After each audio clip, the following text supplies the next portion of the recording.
For 6 long years, he waited behind the same metal bars, while everyone else got adopted. People walked past him. Volunteers cried for him. But no one took him home. Until one day, someone did something no one expected, and what happened next will break your heart in the best way. His name was Shadow. He had arrived at the shelter as a young German shepherd, strong, alert, and full of life. That was 2,038 days ago. Now he was 8 years old, and still waiting. Every morning, the staff opened the rows of kennels to clean and feed, and every morning, Shadow stood up, walked to the front, and sat down. Tall, ears perked, waiting for someone to stop, someone to look past the gray around his eyes, someone to see the dog he still was underneath the time in the bars. But no one ever did. The volunteers adored him. He was gentle. He never barked when people passed by. He let children pet him through the bars without flinching. He was patient when other dogs barked and growled around him. He never pushed forward or begged, but week after week, year after year, he was passed over, too big, too old, too serious. The label stuck, and so did he. One of the newer volunteers, a 27-year-old woman named Emily, had been coming to the shelter for about 2 months when she first noticed him. He didn't do what the other dogs did, jumping, pacing, barking. He just sat, straight-backed, eyes calm, watching. There was something haunting in it. Not because he seemed broken, but because he seemed like he had given up hoping anyone would choose him. One afternoon, Emily asked the shelter coordinator, Maggie, "Why is he still here?" Maggie sighed. "Shadow's our old soul. Came in after his owner died in a fire. Had no chip, no relatives. He's healthy, he's sweet. But what? No one wants the dog that's been waiting the longest. People think there's something wrong with him." Emily looked back toward the kennel. Shadow was sitting again, quiet, still, dignified, and alone. That night, Emily couldn't sleep. She kept picturing those eyes. Not desperate, just tired. She pulled out her phone and posted on social media. "This is Shadow. He's been in a shelter for 6 years. Never had a single adoption. Never even a trial. Please share his story." She hit post and went to bed, not expecting much. By morning, the post had been shared over 2,000 times. By noon, 20,000. And by nightfall, national news outlets were asking to cover the story. But what no one expected was who saw that post next, and what they said when they called the shelter. It wasn't just emotional, it changed everything about Shadow's story. The next morning, the shelter was buzzing. Phones rang. Emails flooded in. Volunteers whispered as they passed Shadow's kennel. Some with smiles, some with tears they tried to hide. The post had gone viral. More than 50,000 shares in under 24 hours. Offers came in from as far as Washington, Oregon, even Canada. But it wasn't the volume that surprised everyone. It was one message in particular. Emily stood in the office with Maggie, holding her phone in both hands. She read the message out loud, her voice trembling just slightly. "I think that's the dog I lost. His name was Max. I've been looking for him for years. Please, tell me it's really him." Daniel Rivers. Maggie narrowed her eyes. "You think it's legit?" Emily turned the phone toward her. "He attached pictures. Look." They scrolled through images taken 8 years earlier, before the fire. A younger version of Shadow running through snow, lying on a living room rug, sitting beside a man with a beard and soft eyes. Same ears. Same white patch under the chin. Same steady gaze. "It's him," Maggie whispered. Emily swallowed. "What do we do?" "We get him here, fast." 2 days later, the shelter parking lot was quiet until a silver SUV pulled in. The man who stepped out looked weathered, maybe late 30s, jeans and flannel shirt, eyes glassy before he even reached the door. Daniel had been searching for his dog, Max, since the fire that destroyed his cabin. He'd been hospitalized for months. When he finally got out, no one knew where Max had gone. The shelter that had taken him in had long since shut down, and records were never transferred. He had assumed Max, Shadow, was gone, but then he saw the photo in Emily's post, and everything inside him collapsed. He knew. Maggie led Daniel through the back hallway toward Shadow's kennel. The old shepherd was lying on a padded blanket, resting his head over his front paws, when he heard the footsteps. He lifted his head, then froze. For a moment, no one moved. Emily watched from the side, barely breathing. Daniel stepped closer, slowly, and knelt just outside the bars. "Max," he whispered. The dog blinked, tilted his head. The name stirred something in his body, as if it had been buried under years of silence. Then, without barking, without hesitation, he stood up, walked to the gate, and sat down, just like always. Except this time he wasn't looking through a stranger. He was looking into the eyes of the man he'd never stopped waiting for. Daniel reached through the bars, hand trembling, and touched the side of Max's face. The dog didn't flinch. He leaned in, gently, slowly.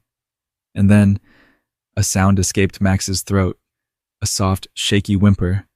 His tail thumped the floor, once, twice, then faster. Maggie turned away, wiping her eyes. Emily stood frozen, hands over her mouth.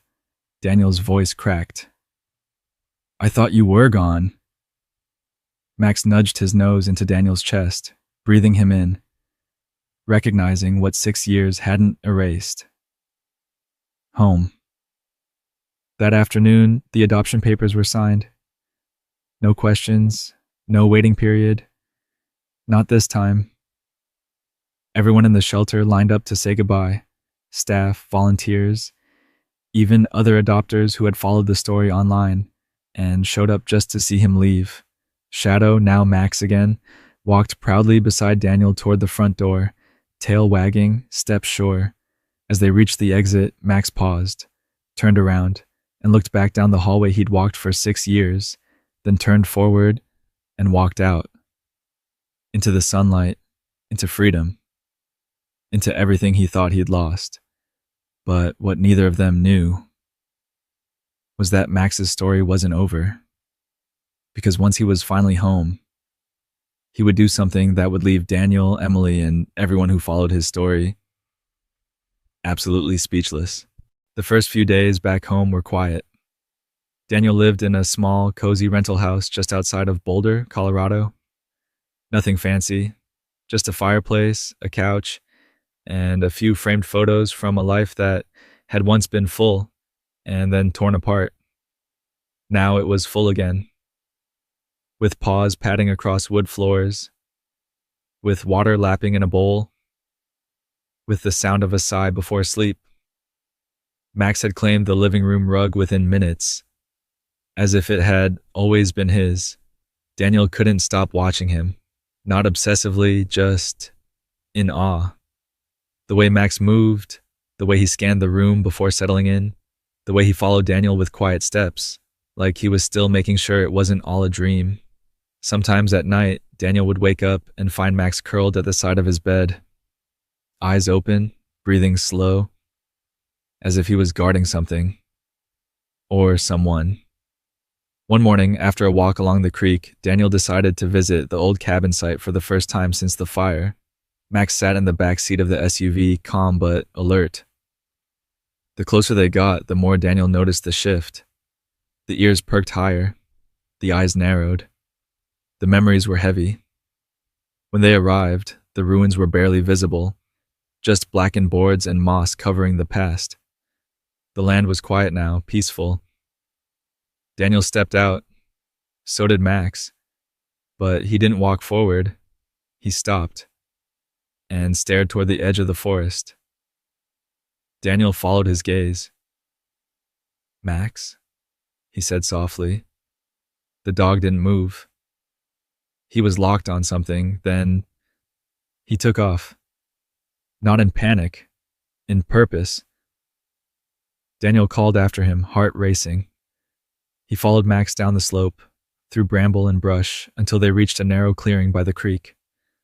Max stood still, ears twitching. And then Daniel heard it too. Crying. He pushed through the last of the brush and froze.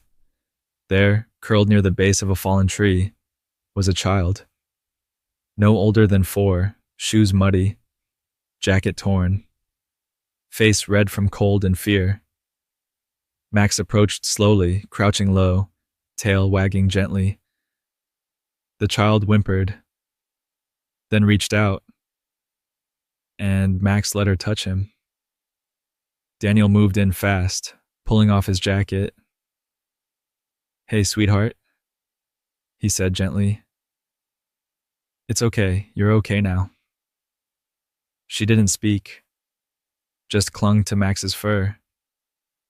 A search party had been out since sunrise, Daniel would learn later. A little girl named Abby, who'd wandered from her grandparents' house during a hike the night before. No one had found her, until Max did. The sheriff said it best. "We would have lost her by nightfall. Your dog saved her." News of the rescue spread faster than the original adoption story. Max, the shelter dog who waited 6 years, had become a hero. Not trained for search and rescue, not bred for it, but led by something else. A memory, a bond, a sense that he had been given a second chance. And now, he had to give one back. That night, Daniel sat by the fire, Max curled at his side. The wind moved outside like a whisper. He looked down and said quietly, "You weren't waiting for a family, were you?" Max looked up. "You were waiting for a moment." Max didn't wag his tail. He didn't bark. He just laid his head on Daniel's lap and closed his eyes. Because some souls don't just survive what they've lost.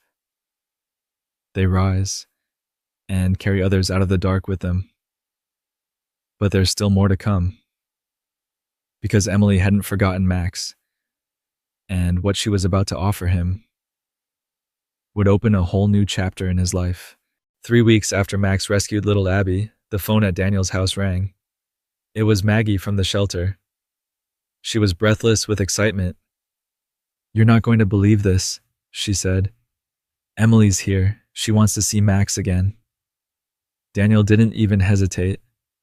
"Tell her to come by, anytime." Emily arrived just after noon the next day.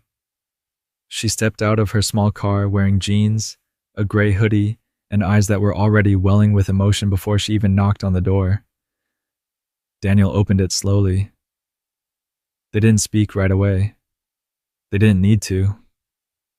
Max was already standing in the hallway, ears forward, head tilted. He walked forward, no rush, no hesitation, and sat right in front of her. Emily knelt down. Her hands shook as she ran them along the fur behind his ears. "Hey boy," she whispered.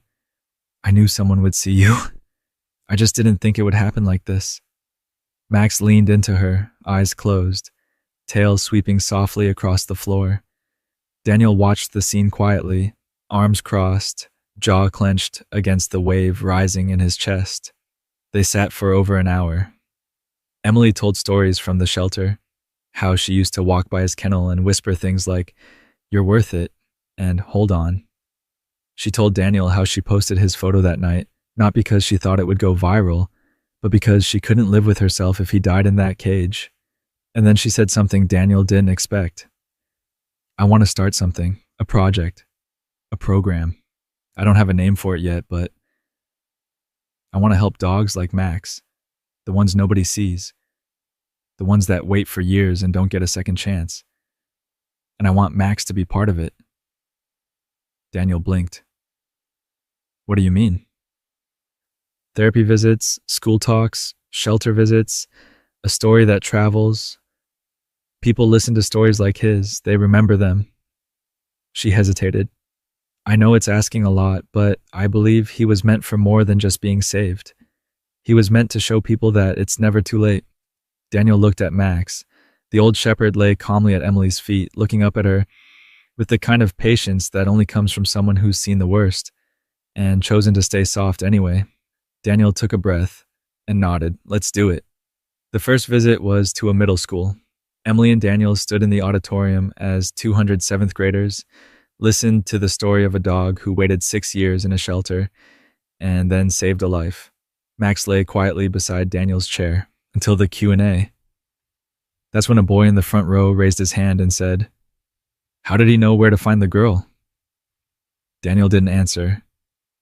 Instead, he leaned down, rubbed Max's ear, and said, "He didn't. He just never stopped believing that someone still needed him." The room was silent. Then one student clapped. Then another. And then the whole room stood. For a dog who never gave up. Over the next months, the program grew. Max visited other schools, other shelters. He comforted veterans in recovery centers. He stood beside children in courtrooms. He sat quietly next to kids learning to read for the first time. He never barked, never demanded attention. He just showed up. And in his silence, he told the loudest truth. You are not too old. You are not too late. You are still needed. But there was one visit left. One place he hadn't returned to. The place where he had waited. And waited what? And waited. And now, he was going back. Not as a shelter dog, but as a symbol of hope. The sun was just starting to rise when Daniel pulled into the parking lot of the shelter, the same parking lot he'd first walked across, heart pounding, unsure if Shadow, now Max, would even recognize him. That day had felt like the end of a chapter. Today, it felt like the start of something bigger. Emily was already waiting by the front door. She had on her volunteer shirt, faded from years of washes, and her old name tag, Emily K. Volunteer since 2020. The moment Daniel stepped out of the truck, Max leapt down gracefully. His body moved with the confidence of a dog who knew who he was now. Not a cage number, not unadoptable, not forgotten. He was Max, and he was home, but not to stay. This time he had a mission. The shelter hadn't changed much. Same gray walls, same faint scent of bleach and fur, same row of kennels stretching down the hallway like a tunnel of second chances waiting to be seen. But the staff, they were different. When they saw Max walk through the front door, tails wagging started all down the hallway. From behind bars, from dogs still waiting, from dogs who maybe felt the shift in the air. Because Max was proof that the wait could end. Maggie stepped out from her office, a clipboard in one hand and a tissue in the other. I knew this would break me, she laughed through tears. She knelt down and Max walked straight to her. She pressed her forehead against his and whispered, You did it, boy. You made them all believe. They had prepared something special.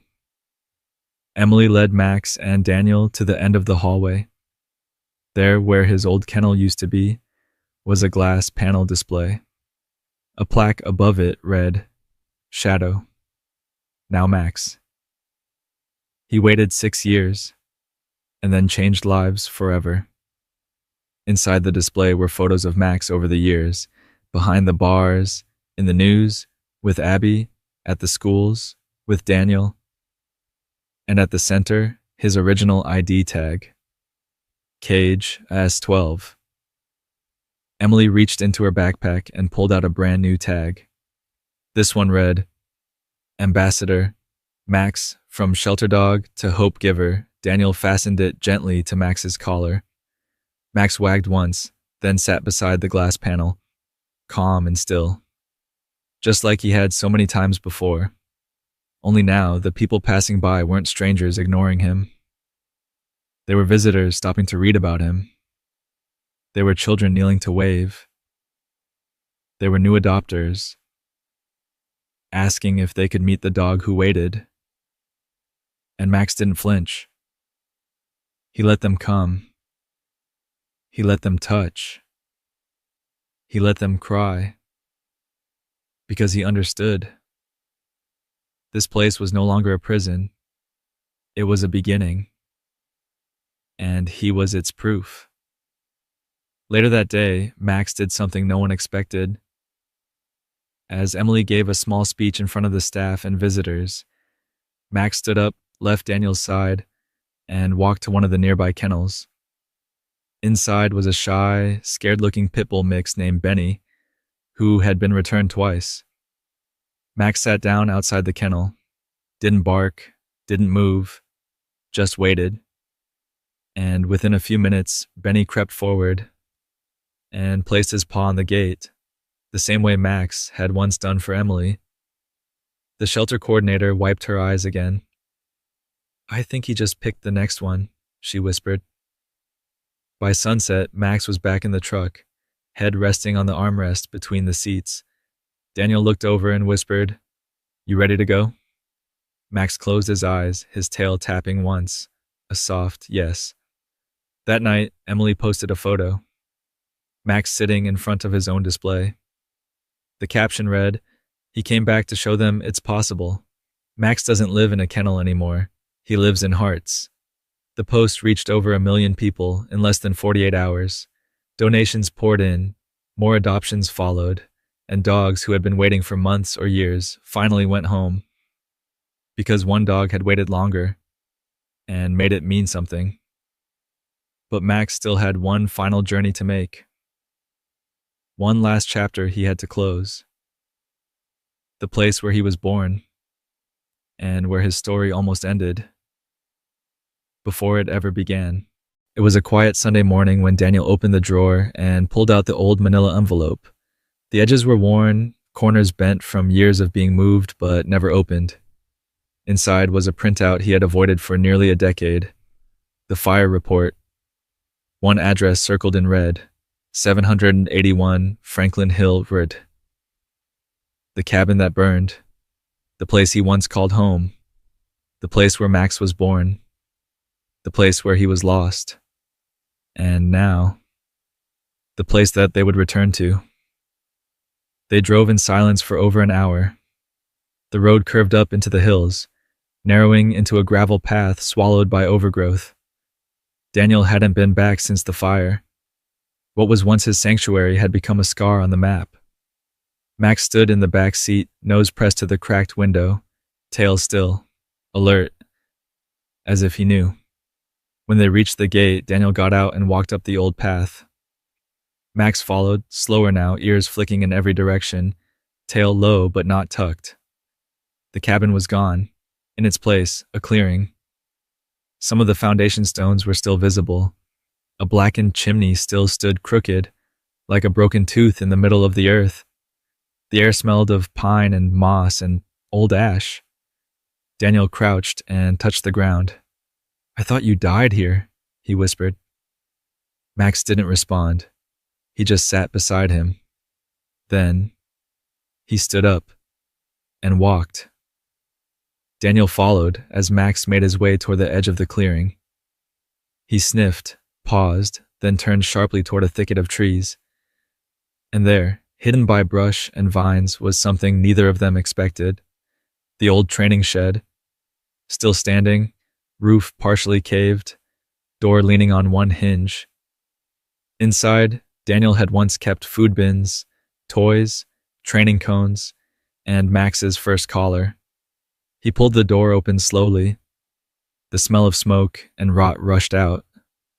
But under the mess, Max walked inside. He sniffed to the far corner and stopped. There, buried under a charred plastic bin, was a worn, partially melted red ball. Daniel picked it up gently. Max wagged. Once, then nudged the ball with his nose, and lay down. It was a memory, a confirmation, a closing loop. Daniel sat beside him, placing the ball between them. You survived this, he whispered, and you became more than I ever imagined. Max rolled onto his side, pressed against Daniel's leg, and let out a deep sigh, the kind only a dog can release when a part of their soul finally exhales. The next day, Daniel and Emily filed paperwork to officially purchase the land, not to rebuild the cabin, not for a home, but for something bigger. They would call it Max's Field, a private, peaceful sanctuary where older and long-term shelter dogs could be free, even if they never found a home. Because Max had taught them, sometimes the place you were meant to be isn't behind a fence. It's in the space between where you were broken and where you chose to heal.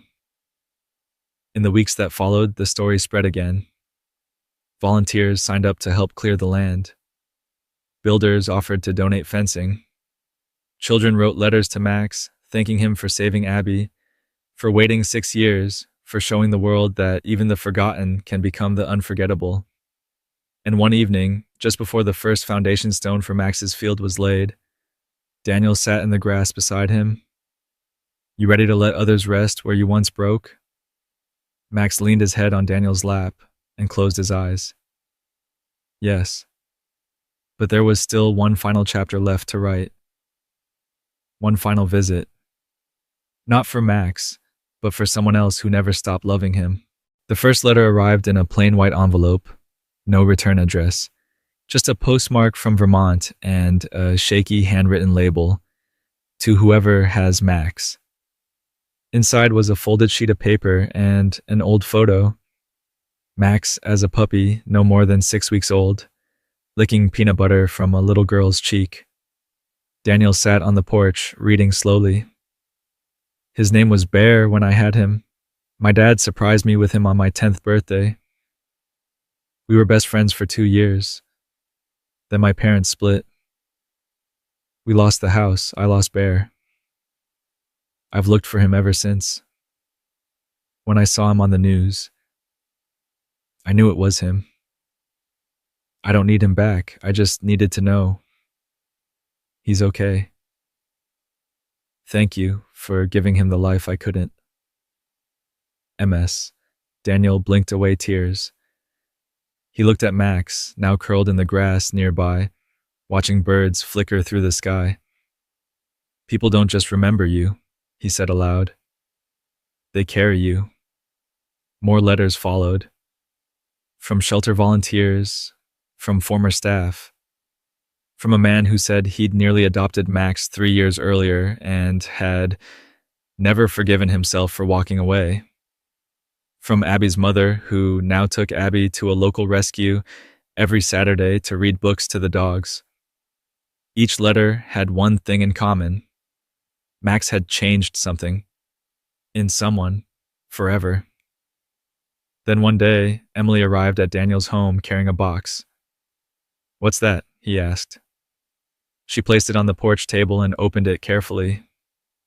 Inside was a leather-bound book with a photo of Max on the cover. The Dog Who Waited, by Emily and Max, a self-published children's book. 30 pages, simple drawings, simple words, a powerful message.